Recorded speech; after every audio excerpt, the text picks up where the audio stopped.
korún. Riešením bolo po dohode s ministerstvom financií pomalé a postupné umorovanie štátkového dlhu. Pomery vo finančníctve neveštia nič dobré. Vo všetkých peňažných ústavoch na Slovensku je len 126 000 devízových korún. Zlaté zásoby sú nulové. Vpád Horthyho armády na východné Slovensko má podporiť očakávaný proces rozpadu v prospech Maďarska. Okupácia južného Slovenska z novembra 1938 znamenala ďalšiu stratu územia. To mi len potvrdilo správnosť rozhodnutia využiť všetky možnosti obrannej taktiky hospodárskej samostatnosti proti agresívnej politike Veľkonemeckej ríše, s ktorej tichým súhlasom sa všetko dialo. A to aj za cenu, že prípadný ekonomický úspech využijú propagandisticky vo svoj prospech. K vytvoreniu zlatého depozitu prispela zbierka na zlatý poklad. Realizovala sa v 3 etapách do októbra 1940 do júla 1944 a tretia bola vyhlásená 1. augusta 1944. V roku 1942 bolo z výnosu fondu použité na umorenie štátkového dlhu 9 449 000 korún. Celkovo sa z výnosu fondu preúčtovala v roku 1945 suma 16 656 009 korún. Každý darca, ktorý zložil dar v minimálnej hodnote 100 korún, dostal oceľový prsteň s nápisom Slovenský štát ďakuje. Židia, ktorí prispeli bez ohľadu na hodnotu daru, nesmeli prsteň nosiť, neskoršie ho museli vrátiť.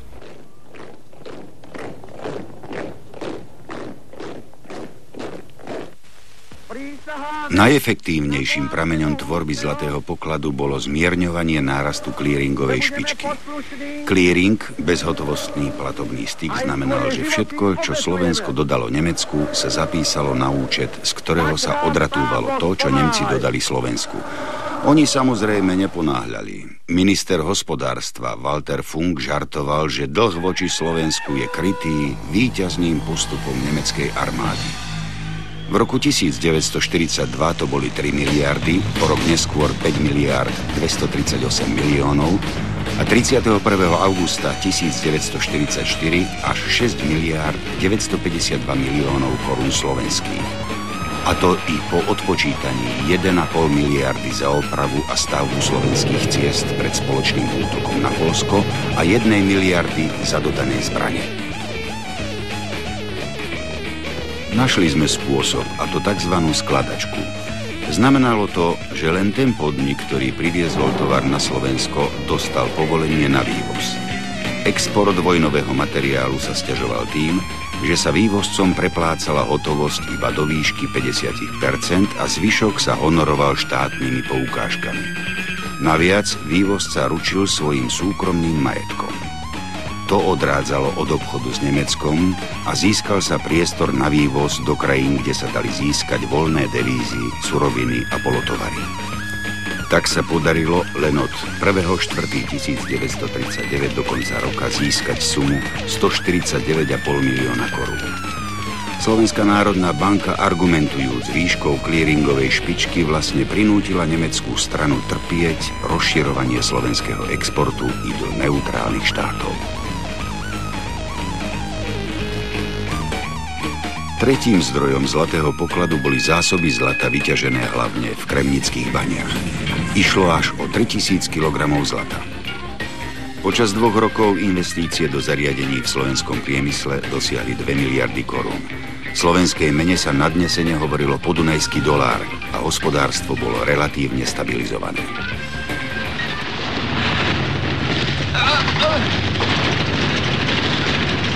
Žilinská posádka složená z peších jednotiek, dierostreleckých jednotiek, aj z tankistov z Martina a z jednoho oddielu francúzskych partizánov sme obsadili vstup do Strečianskej Tiesňavy. Asi o 8 hodine zaútočili nacistické tanky.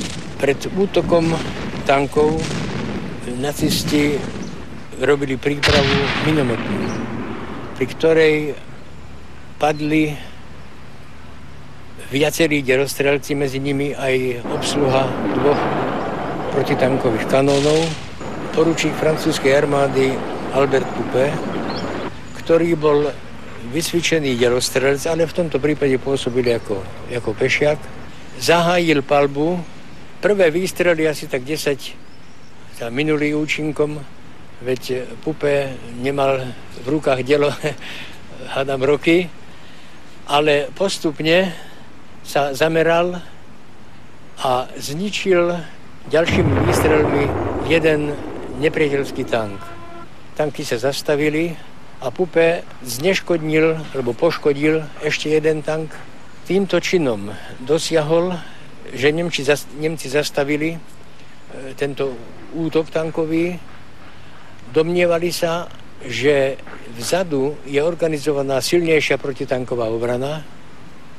Otočili a vrátili sa na základňu. Nebola táto tzv. Oáza blahobytu z časti vykúpená aj zhabaným židovským majetkom?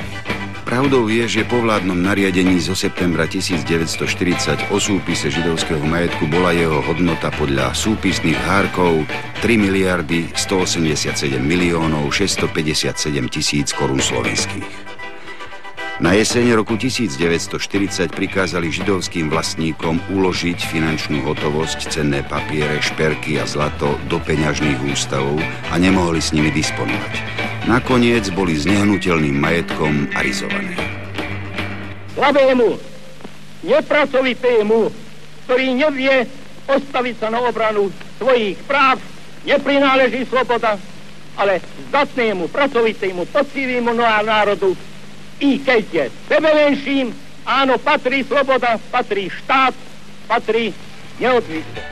Predseda vlády Vojtech Tuka s Alexandrom Machom, podporovaný Hlinkovou gardou, navrhovali, aby tieto šperky a iné cennosti boli podľa nemeckého vzoru použité na získanie devíz.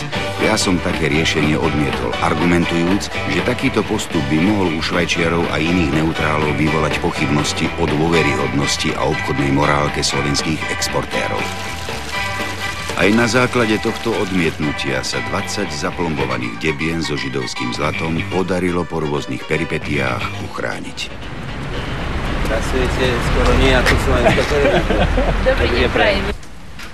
Pán guvernér Národnej banky na jedno zo zasadnutí slovenskej vlády niekedy koncom roku 1942 priniesol na rokovací stôl dôkazy, konkrétne zoznamy slovenských židov, ktorí boli deportovaní v priebehu roka 1942 a o ktorých bolo zistené, že boli zavraždení. To znamená, že vlastne bola porušená tá dohoda, ktorá existovala medzi slovenskou vládou a Treťou ríšou, v ktorom sa Slovensko zaviazalo zaplatiť 500 ríšskych mariek za každého vyvezeného žida a na druhej strane sa Nemci zaviazali týchto ľudí usídliť alebo ubytovať v Poľsku, čo sa samozrejme nestalo. No a keď sa to dostalo na rokovanie slovenskej vlády, tak samozrejme to vzbudilo nedôveru voči guvernérovi Národnej banky a tvrdili mu, že to je nepriateľská propaganda. Ovšem, keď slovenská vláda požiadala nemeckú stranu, aby umožnila slovenským zástupcom navštíviť miesta osídlenia v Poľsku, kde sa nachádzajú slovenskí židia, tak samozrejme nemecká vláda takýto súhlas nevydala. Odôvodňovala svoje rozhodnutie tým, že v Poľsku je zlá bezpečnostná situácia a nemôže zaručiť bezpečnosť členov slovenskej delegácie. To v konečnom dôsledku malo za následok, že zo Slovenska v roku 1943 a aj v 1944 roku prestali transporty, ktoré boli žiaľ obnovené po tom, ako nemecká armáda vstúpila na Slovensko po vypuknutí Slovenského národného povstania.